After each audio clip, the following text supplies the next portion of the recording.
A lonely road. A freezing night. February 9, 2004, a young woman's car is found abandoned on Route 112 in Haverhill, New Hampshire. The airbags had deployed. A box of wine lay spilled across the seat. The engine was still warm, but the driver was gone. Her name was Maura Murray, and what happened to her that night has become one of the most haunting mysteries in America. Even today, whispers of that night drift like the wind across the White Mountains, leaving more questions than answers. Maura wasn't just another face in a missing persons file. She was 21 years old, smart, athletic, full of promise. A nursing student at the University of Massachusetts, chasing a future in medicine. To her family, she was a beloved daughter. To her friends, a kind soul who made them laugh. But beneath the surface, Maura's life was not as perfect as it seemed.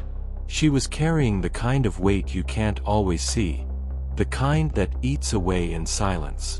She smiled on the outside, but inside, something was unraveling.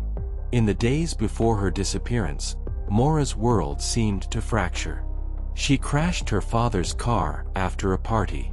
She was caught using a stolen credit card.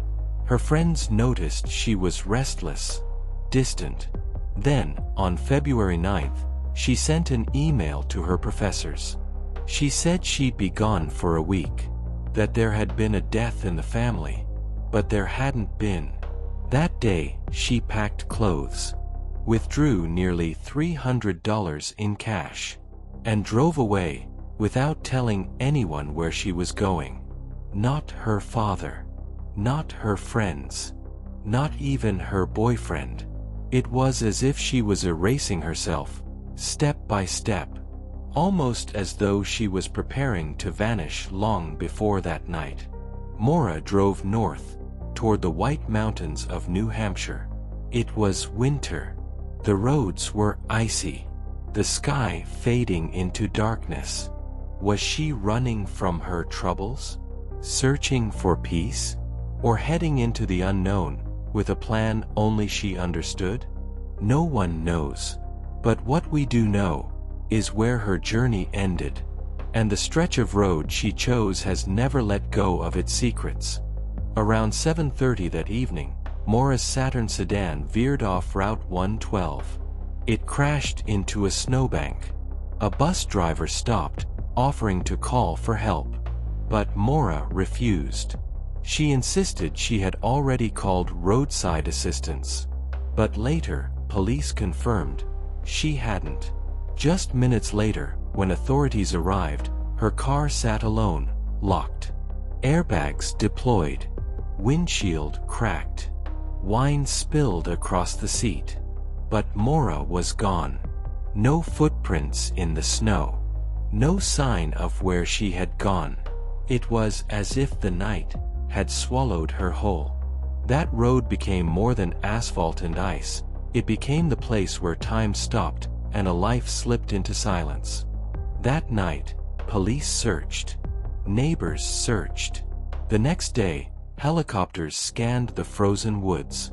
Dogs tracked for hours. Volunteers combed every path, every shadow. And still, nothing. No phone. No clothes. No trace of Maura in the snow. It was a disappearance without a trail. A vanishing without a sound.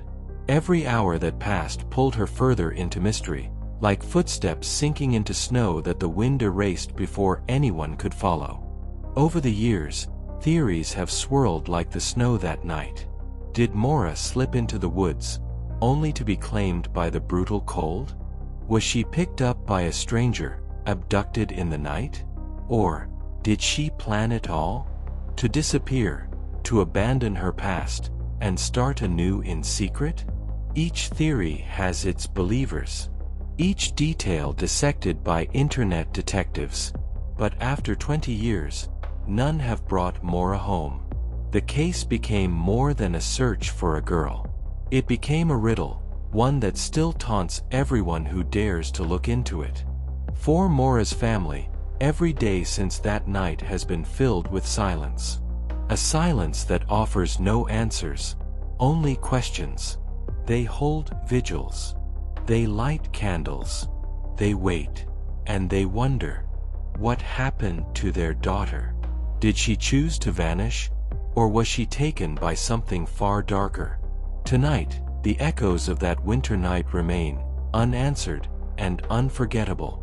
And so the road in Haverhill remains frozen in time, a reminder that sometimes the scariest stories are not the ones we imagine, but the ones we can't explain. Every week, we reopen the files of the lost, the missing, and the mysteries that refuse to rest. Subscribe to Vanished Voices, and never miss the truth hiding in the dark.